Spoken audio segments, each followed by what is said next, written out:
Hello and welcome to Builders, the podcast where we explore how great software teams are built and what it takes to lead them.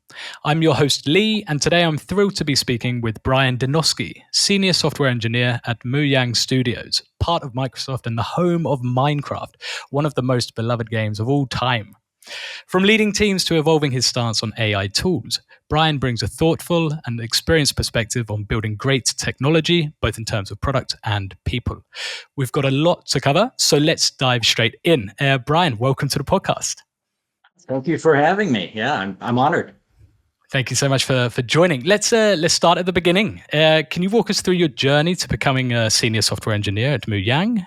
What came before? What were some of the pivotal moments or decisions along the way? Yeah, sure. So it all started way back in the 80s. That's when I started programming. So I don't know if many remember, but there were these magazines. I think they were called Compute. And these were on Apple IIe basic computers, and they would have the entire code for these simple games. And being a kid, I'm like, well, this is awesome. So I would just type them out and then play the game and then also start tweaking the code, because if I messed it up, I could just go back to the magazine and retype it in or whatever. And that got me started with programming. And then as time went on, I was in college in the electrical engineering program with chip design, things like that. And I really found out I didn't like it. I wanted to continue programming of some sort, but I didn't want a CS degree. And the web was kind of coming up, and I was like, wow, I can get some beer money in college if I make some web pages or stuff for people. And JavaScript was pretty simple at that time. It was, I'd done C and Pascal and all of those other older languages. And I'm like, man, okay, I think I could do this. And so after graduating from college, I worked as an engineer for about 3 months, decided I didn't like it, and then found a web development job, and it's been like that ever since. So I had the pleasure of working for companies such as Bank of America, Equifax, Disney, of course, Microsoft, Mojang, Nordstrom. So yeah, it's been a really great ride, actually. Fantastic. And you mentioned that kind of magazine, or kind of being the code for games. I'm interested to hear a little bit about how your interest for software engineering and game development kind of intersected. Was Mojang a goal you pursued kind of deliberately, or like more of like a happy accident? Well, I'd always liked playing the game. Minecraft was always a favorite, especially with me and my 2 girls. We'd just play that and whatever. But it was definitely a happy accident. I never really saw myself pursuing Mojang. I, of course, loved the game, like I said. But I had a friend that had moved over there from another division in Microsoft, and he's like, dude, I need you over here. We're looking at revamping the website and everything. I need somebody that's solid and that can work with me on this. And I was like, okay, great, cool. Let's do it. Because I saw the opportunity of being able to do a lot of the stuff that I did in the old days of web development. So it wasn't a stale corporate site. It was more fun. It was more building creative and immersive experiences, even on the web. So yeah, and it must be really, really cool to be, playing these games that you're building, or you're very heavily involved in with your children, right? Yeah, this must be really. Oh, really, yeah, really cool. Yeah, and I get street cred with my exactly daughter's friends. So they're like, "Wait, what? You heard Mojang?" Everyone wants to be friends with your kids, right? Yeah. And looking back, were there any specific roles or mentors or projects that helped shape, or that shaped how you think about engineering today? Yeah, I would say when I was at Disney. So that's when the iPhone first came out. And they had hired me to come over and build out Disney.com specifically for the iPhone. Because when the iPhone first came out, there weren't a lot of sites that were mobile centric. Because you remember we were coming out of like these weird hard websites for phones, and Mm. you'd have to like, you had like a keypad of right, left, and that was up, maybe up, down, and that was about it. Yeah. So this was a totally different experience. And so I had to think of, how would I animate things on here without crashing the iPhone? Because even an Mm. animation sequence in CSS was pretty intensive for those Yeah. first devices.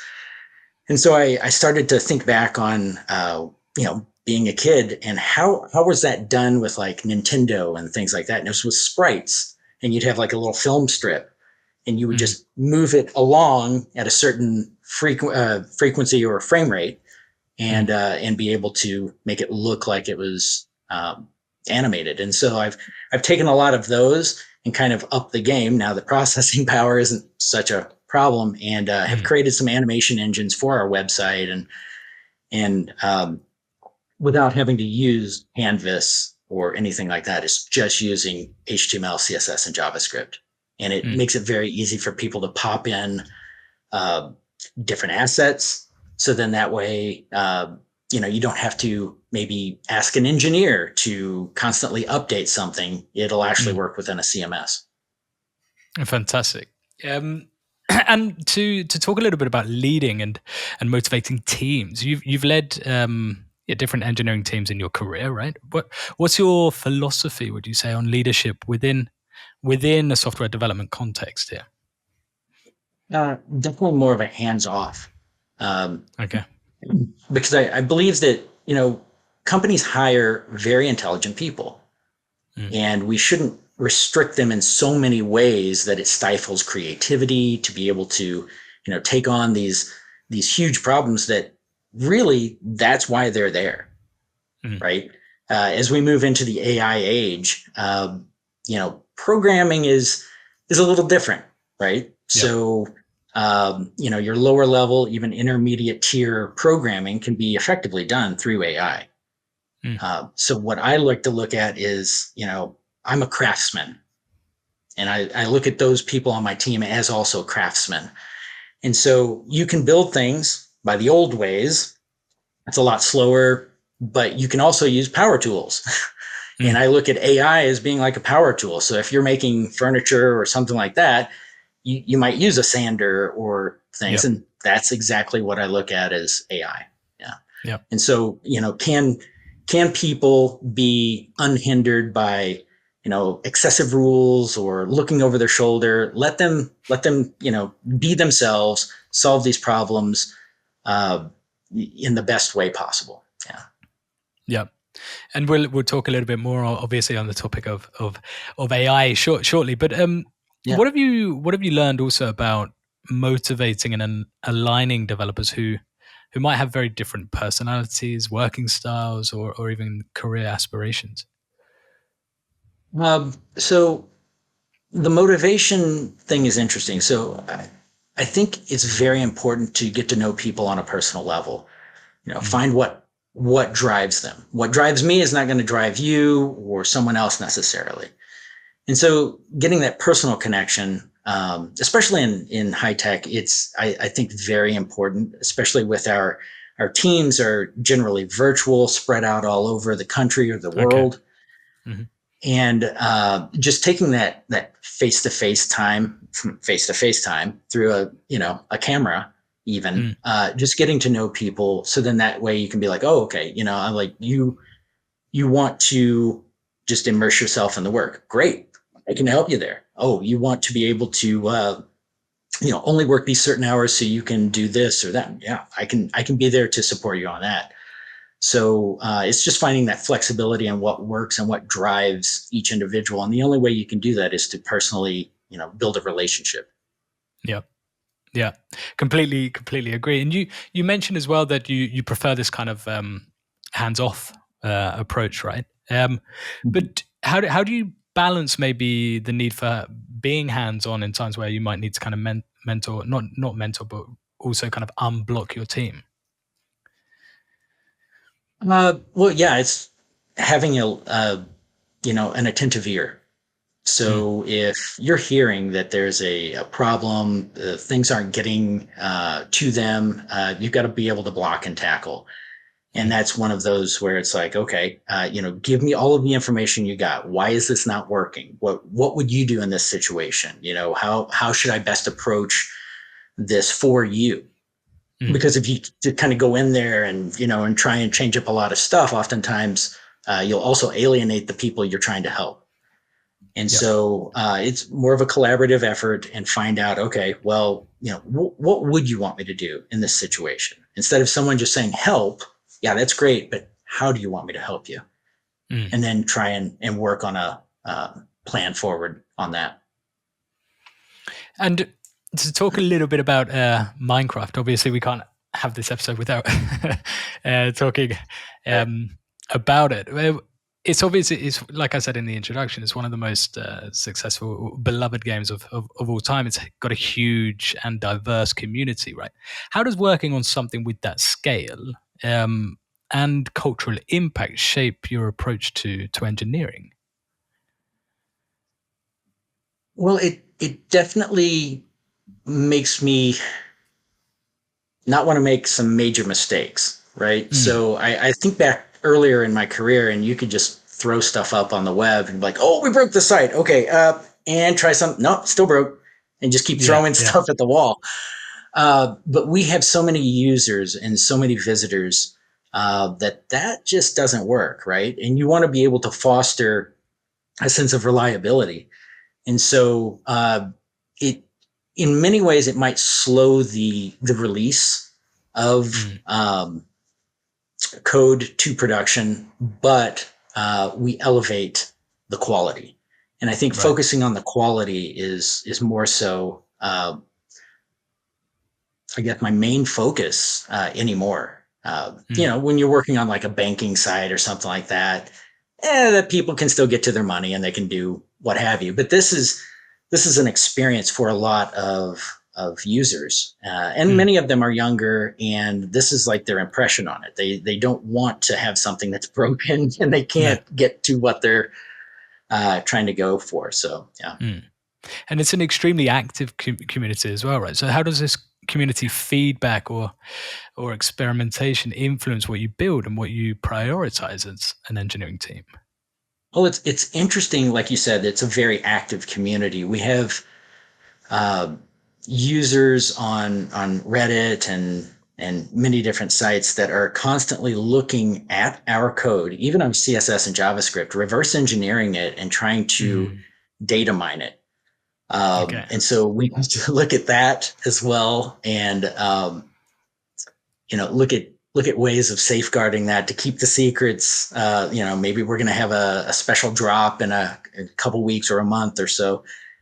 We don't want that information out necessarily, Right. or any leaks. We take that very seriously, and so we might have to obfuscate naming of things and whatnot, just because it's a very active community, and that's Mm. great. Mm. They're thirsting for this information, Mm. and that also kind of gives our engineers like this shot in the arm of like this love of what we're doing, because it's you're backed by this huge community that's there with you every step of the way. Yeah.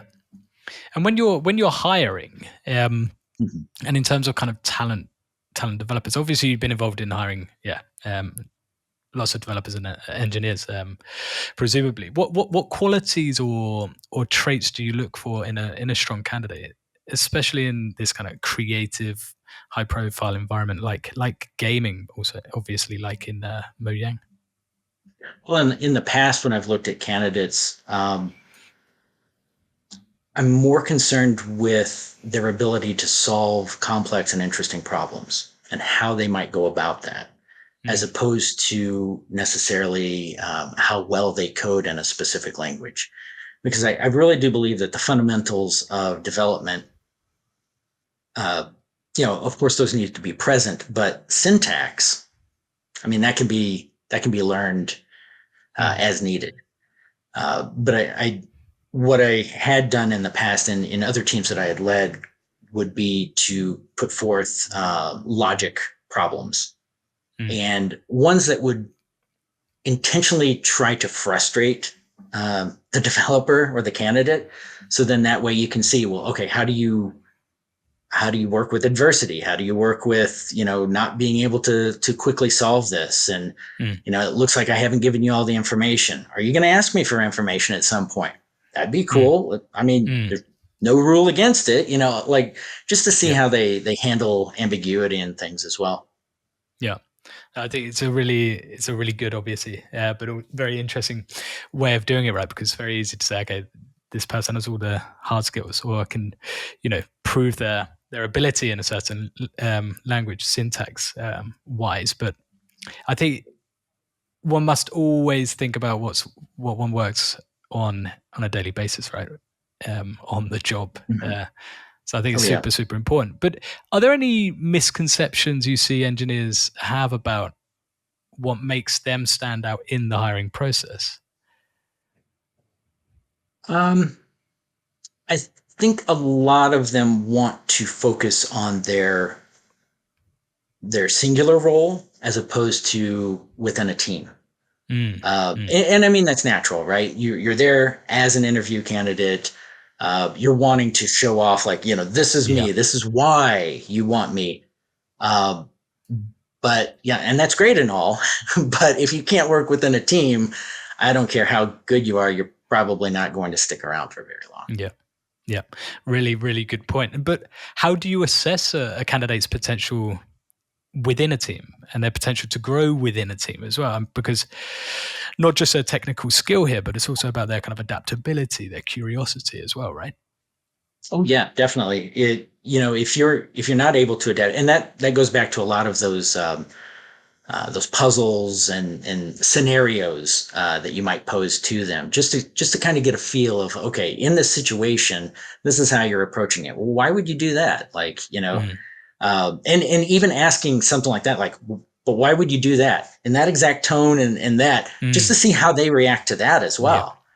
Can they get criticism or just a simple question in a different tone, and it maybe set them off, or maybe they're like, oh, okay, well, maybe I need to approach it from this or that. So just, it's a lot of observation, throwing out weird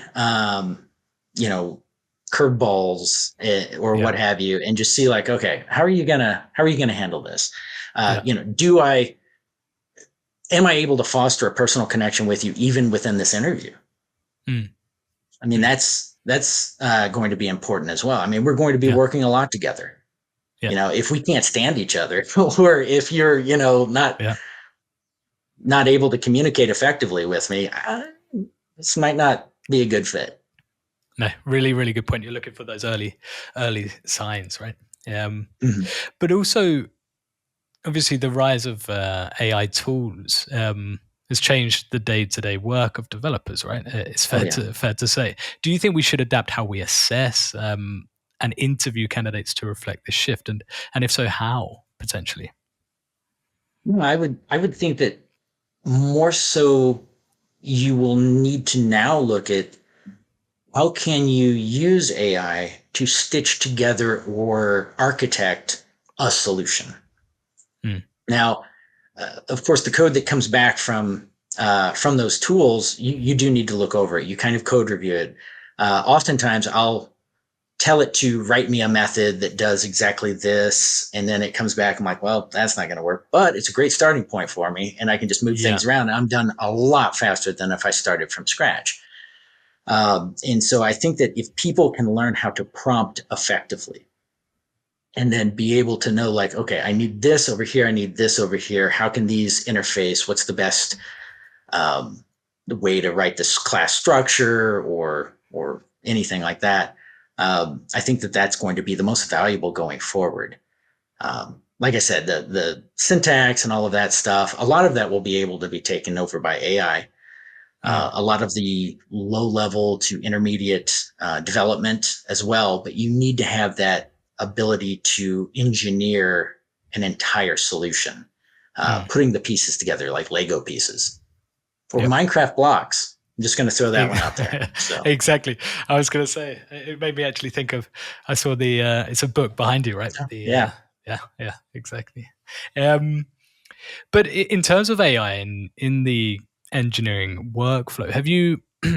How has your kind of thought process evolved in that regard? Were you skeptical in the beginning? Have you kind of learned to kind of adopt or kind of accept that it's a fundamental part of a developer and engineer's workflow now? Or can you walk us through that journey? Yeah. So initially, I would ask it like, I need a regex that does XYZ. Okay, Mm. great. And it would come back and it wouldn't work. And I'm like, well, this was pointless, right? And so I'm like, all right, just put it off to the side. I'm not going to spend my time doing it. I'm busy. I need to get this, so I just write it and be done. But as the weeks and the months pass by, we have to remember that AI is the worst that it's ever going to be right now in this moment. Mm. It is advancing so fast, and the more that you use it in your day to day and learn how to effectively talk with it as a collaborator, not Mm. necessarily as just like, oh, this is just a tool, but yeah, it is a tool, but also as a collaborator. And to be able to do your prompting in a way that is verbose and very, I would say, pointed as well. It loves lots of text because otherwise, Mm. if you don't tell it what to do, it's just going to fill it in with what it thinks you were getting at. Yes. And Yeah. so be very precise in what you're wanting or doing. And that was something I had to learn because I was like, okay, yeah, just write me this that does this. And I'm like, well, Mm. no. But as you continue to work with it, you're like, okay, I want it to, uh, do this. I want it to debounce all of the, whatever's coming back, or it's, uh, and it does great. It's now getting to the point where I can tell it to write me a method to do something, and then I can just quickly go over it and maybe change a few things, and it's production ready. So Mm. Mm. And I think a lot of, from what I read and what I experience myself as well, is that so many developers and engineers are reporting this significant reduction in like friction work, right? As I call it, this mhm. boilerplate code and syntax debugging and everything. You've noticed this affect yourself, I can only assume. Oh And yeah, how do you think like removing that friction changes how engineers spend their time and their kind of mental energy? oh yeah. So it's freed me up to actually look at like, okay, wow, I have some free time today, Mm. amongst all the meetings and everything as well. Uh, I've been wanting to tackle this, or this seems to be a recurring problem, for the group. I've got some time, I could, jump on that. And then I also engage, AI on that one as well. Just, Mm. give me some ideas, like, what would be the most performant way to attack this? Yeah. Um, so I think what we're going to see, through the remainder of this year and obviously on, is just the sheer speed of delivery Mm. of just complex, systems is just going to explode. Is Mm. just going to go through the roof. I can already see how fast I'm able to move through my tasks or my projects, compared to even a year ago. Mm. And so that's just going to free me up to be able to tackle even more things. Yeah, and then at some point, I don't know if the human limits of being able to move at a certain speed are going to come into play there, probably. But Yeah. yeah, that's what I'm looking at now. It's just I'm just able to accomplish so much more. Yeah.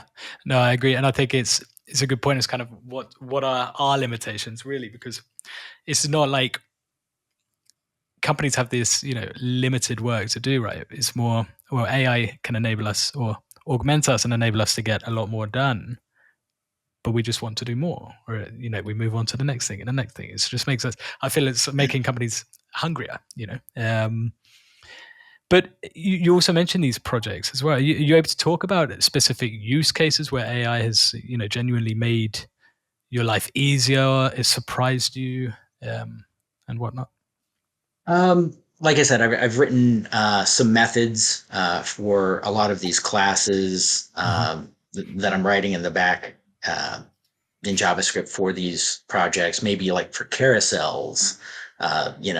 You would think that a carousel is pretty basic, but if you look at our site, we have maybe 14 or 15 different flavors of it, all Mm. using the same um, JavaScript that I wrote, but then skinning it differently with CSS and whatnot. And so, um, if I need to make a change to that, that's kind of a big deal because if one thing goes wrong with it, you've got 14 to 15 different carousels across hundreds of pages that'll just Mm. break.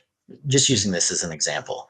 And so, again, going back to that code quality and user trust as they interact with us through the website, just making sure that everything is completely buttoned up if a change is made. And so engaging AI models to be able to look at this and be like, okay, did I harm perf while I was doing this? Like, Mm. Mm. Mm. uh, and sometimes it has come back and said, "What are you doing?"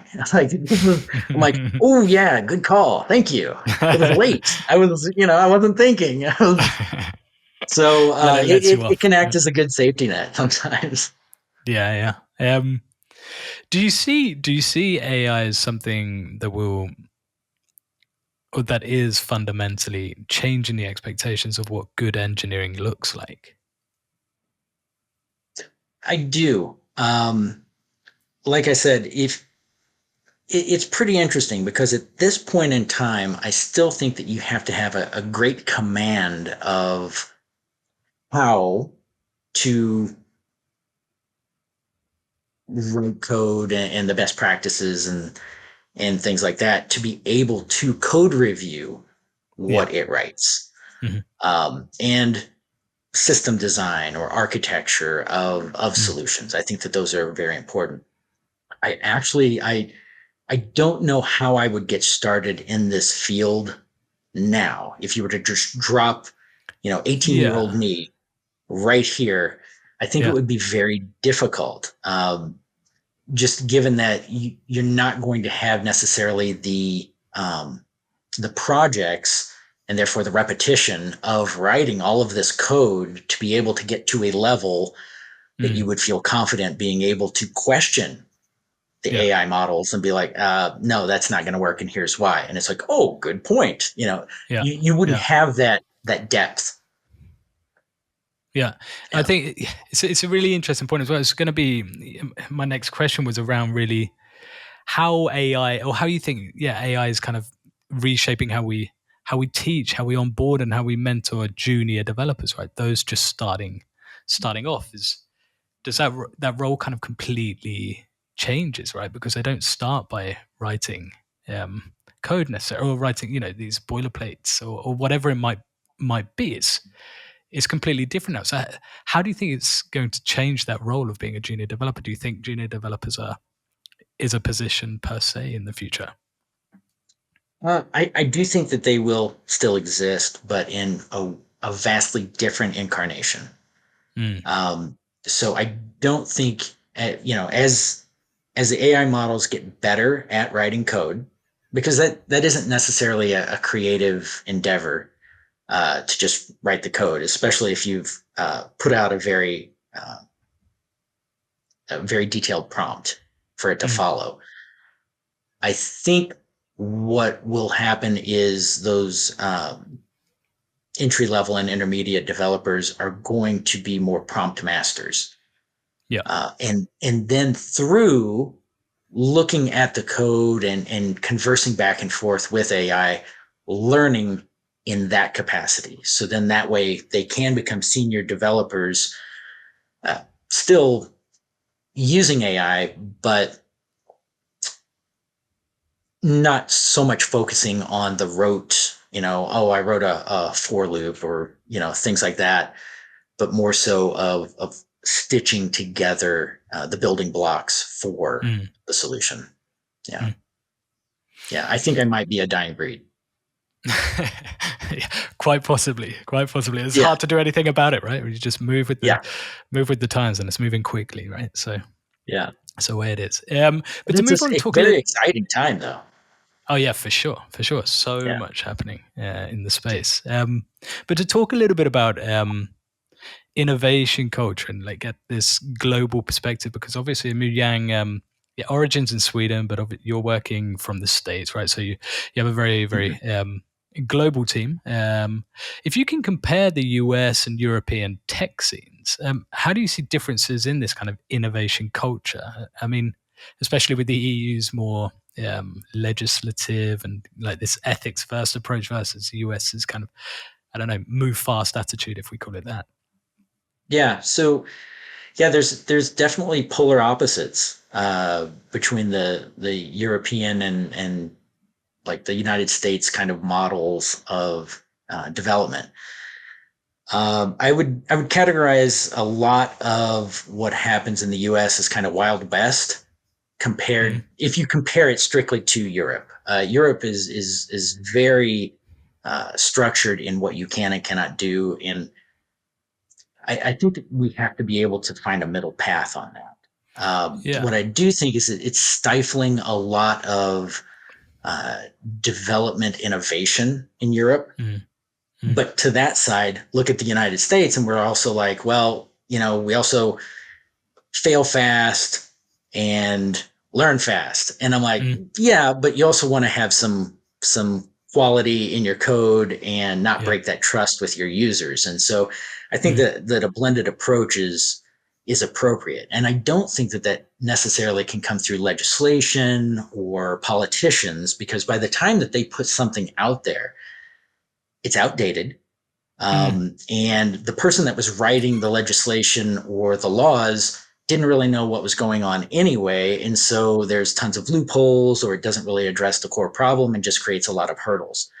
mm, So if we can work with tech companies and be like, hey, look, this is what the users want. They want to be able to access their data. They want to be able to line item, just get rid of stuff. Maybe, mm, like if I go to an oil change website, why do they need to know all this other stuff about me? I just want to be able to mm, delete that stuff. You need to know my vehicle identification number and maybe my service history. mm, That's about it, you know? yeah. So why do you need to track me across a bunch of different sites? So Mm, if we just allow people to have access to their own data and manage it in the way that they want to, because some people want to be tracked across multiple sites because it gives them a seamless experience that maybe they enjoy. They don't have to enter in their information all over the place. Okay, yeah. fine. There's others that are using private browsing mode. Totally get you, or Tor clients, or what have you. Mm, Like, let people do what they want to do. They're your mm, user base. mm, And so, yeah, I think more of a middle approach, and kind of, be like, hey, this is your information. How can we best work with you? yeah. It's a good point. I think it's that ability to find that sweet spot, right? Yeah. Between those approaches. I think that could lead to this more responsible, but also innovative software development. That's what's important, really. But I mean, Minecraft is obviously a really global product. So how are you guys kind of navigating um, that tension between speed, regulation, and cultural kind of expectations? Well, what's interesting is I believe that Minecraft is the most accessible website property within Microsoft uh, as a whole, Mm, following the Microsoft accessibility standards. We are we do everything we can to be as accessible and be able to reach as many users as possible. Um, Now, you can do that also with all of the regulations and everything within Europe, or the United States. There's different tiers of all of that, and being mm, able to adhere to the strictest standard, but still give a rich and immersive experience for your users. That's what engineers like me, or any of my colleagues, are. That kind of a problem is is unique and also drives us. We love solving complex problems. I mean, that's why we pretty much got into this. Um, is just okay. This is something that most people can't figure out. Great, I'm going to do it. And then you Mm, just go off mm, and you hope you can, and mm. then you usually do. So, uh, it's that kind of level of approach. Yeah. And before we start to wrap up here, I wanna look ahead a little bit and just hear Yeah. what's on the horizon for you and your team at Mojang. Is there anything you can, maybe talk about, things coming up or tools that you're really excited about that you're using internally, whatever it might be? Yeah. So I think the largest focus for me is, how can I bring more quote unquote delight to the website? Mhm. Maybe that could be in the form of, again, immersive experiences, games, because obviously if you're on our website, you're not playing the game currently, Right. probably. And so, how can we keep people there? How can we keep them entertained and engaged and continue to move forward the brand that we have?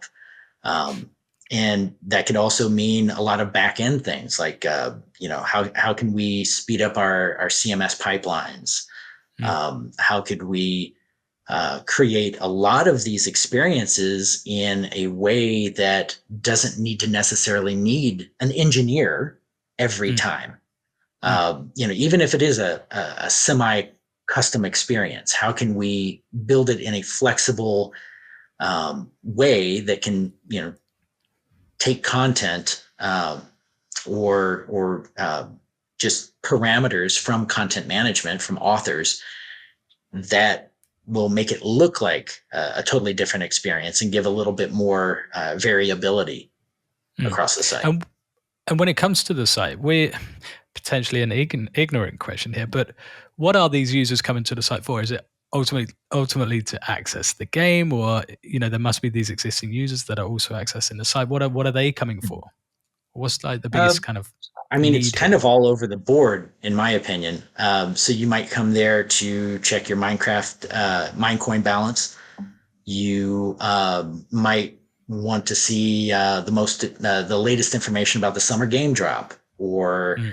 um, the movie preview, or things of that. So Mm. yeah, if you go to the site, you'll actually see that it's pretty much a wide range of information across everything. You can launch the game from the site as well if you've already got the launcher installed on your computer. So Mhm. it's kind of complex. All of the Mm. things that we kind of handle for our users, and then how they also come to it. A lot of users might also just be borrowing their parents' phone and wanting to, Right. quickly look up some stuff. So you've got like a vast array of potentials. And so that's Mm. another interesting problem to try and solve for. It's like, how do you have a website that kind of caters to everyone's needs Yeah, in that sense? exactly. Exactly. And also not necessarily specific to you and your team, but what's something that you're really excited about in tech right now? Not just because it's trendy necessarily, but because Mhm. you think it's genuinely meaningful. Hmm. Um, that's a good question. I think I've been so consumed with making the transition over into AI Mm. that I haven't really thought much more about any other trends in the space. Mm. Just because I think it's such a disruptive, um, you know, new technology. I Mm. mean, it's not that new, but the ability and speed that it gives is completely new, and so it's Yeah. shifting things so fast that oftentimes I'll find from month to month that I am kind of changing up the way I am doing things Mm. on a large scale. Yeah. And any specific tools that you really like that you're maybe using more and more often at the moment? Yeah, so within Microsoft, of course, we have Copilot, and that's pretty much Yep. integrated into. everything. Outside of work, yeah, I could probably say this because it's on my own time. I use Grok quite a bit. Hmm. So just for personal coding projects or whatnot, trying to keep a separation Yeah, yeah. between work and home life. And what's Grok like? I haven't tried it myself at all. Yeah, it's I mean it's comparable in my opinion. I Hmm. think that it's it's got its pros and cons and differences. At least with like with Copilot, it's integrated with everything that I would have at work. So Yes, that's yeah, awfully nice. Um, with Grok, that's more of a it's all of my personal stuff, and it doesn't have access to like my email and things like that, which right. is good. Uh, so it's more of just like, hey, I need to do this, or hey, I'm going to be baking brie for the family tonight. What's the optimal temperature and Mm, time to make it the mm. best? That you're a world class chef. How would you do this? And then it Yes, comes yeah, back yeah, and yeah. yeah. Fantastic. And final question from me. If you could give your younger self, or indeed any early career developer listening, one piece of advice about building a career in software engineering today, what would it be? Learning how all of the pieces fit together. So don't worry so much about the low level code. Of course, that is important, but how does it all fit together? How best should it work together? Mm, Because if you think about anything that we're building, it's a complex system. It's an organism almost. And so, if the lungs fail or the liver fails, then the whole thing will eventually fall apart. And so the yeah. same thing with any of your projects.